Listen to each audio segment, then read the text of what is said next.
Did they fix? Oh my god! Since week 10, every single week, Vidyard has had a laggy recording, and they haven't fixed it yet, and it's now in the playoffs.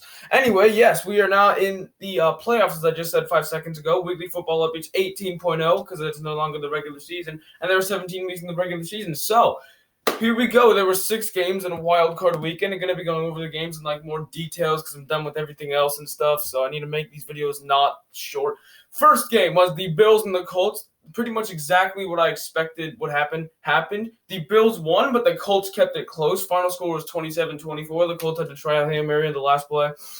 He couldn't pull DeAndre Hopkins, and he failed. The leading passer, I'm going to do the leading passer, rusher, and receiver. The leading passer in this game was Josh Allen with 324 yards and 2 touchdowns.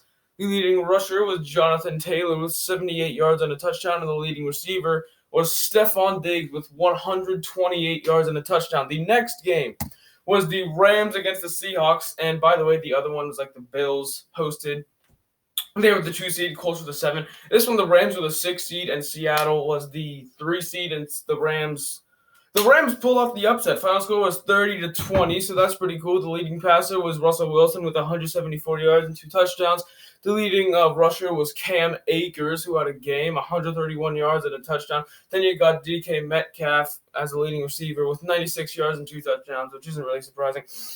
And then the night game on the first day and also the third game was the Buccaneers versus the Washington Redskins. Oh, I'm sorry, I mean the football team that shouldn't even have made the playoffs. Hold up. It just felt weird.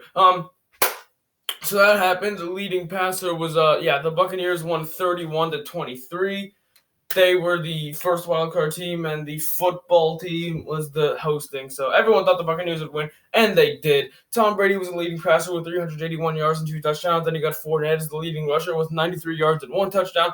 And then the Mike Evans was the leading receiver with 119 yards and the touchdowns. Cool. And that was the first 3 games. Then you got the Sunday games. The first one was Ravens-Titans. I thought this was going to be a shootout, but it wasn't. It was literally the lowest scoring game of the weekend, I think.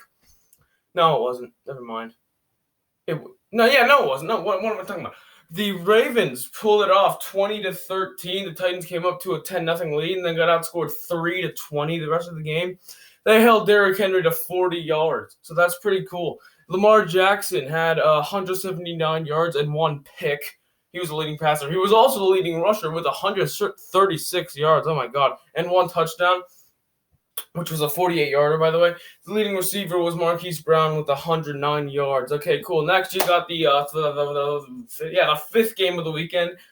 The Saints beat the Bears by 2 scores, which is what everyone thought would happen. They won 21-9, but the Bears, this is the weirdest story of a game of all time. The Bears couldn't get anything going on offense for the entire game until there were 2 minutes left, and they literally got a 99-yard touchdown drive right when it didn't matter.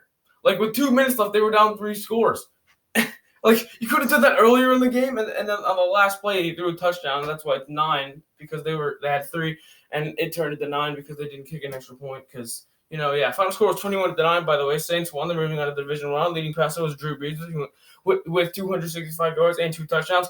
Leading rusher was Alvin Kamara with 99 yards. Pretty depressing that they didn't get 100, but whatever, and 1 touchdown. And the leading receiver was Deontay Harris with 83 yards. And saving the best for last, the final game, the Browns and the Steelers. I think I looked it up. It was the 5th highest scoring playoff game of all time. Final score, 48-37. And the Browns pulled off the upset. At the end of the first quarter, they were winning 28-0.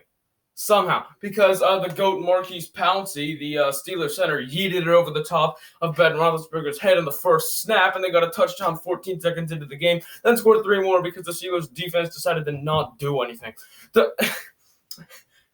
Let's talk about Ben Roethlisberger's stats, all right?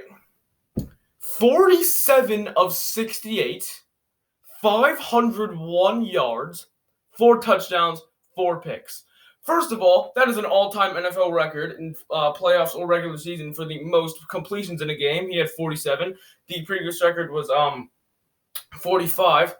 And it was only the second 500-yard passing playoff game in NFL history. 68 attempts. That's probably some sort of record. I don't know. But it is also exceedingly rare for a quarterback to have 4 touchdowns and 4 picks in one game. And yeah, the turnovers were the story of this game. And the Steelers had 5, and the Browns didn't have any. So the Browns put off the upset. So in the recap, there were 2 games between 2 and 7 seeds, 2 games between 6 and 3, and 2 games between 5 and 4. And the 2 seed won both games over the 7, and both times the 6 seed put off the upset over the 3, and both times the 5 seed beat the 4 seed, but both times the 5 seed was favored. So it was kind of not really an upset, but yeah. So 48-37. That's a pretty exciting game. This has been Weekly Football Updates 18.0. I hope you didn't enjoy. Wow, that's actually longer than I thought it was. Anyway, yes.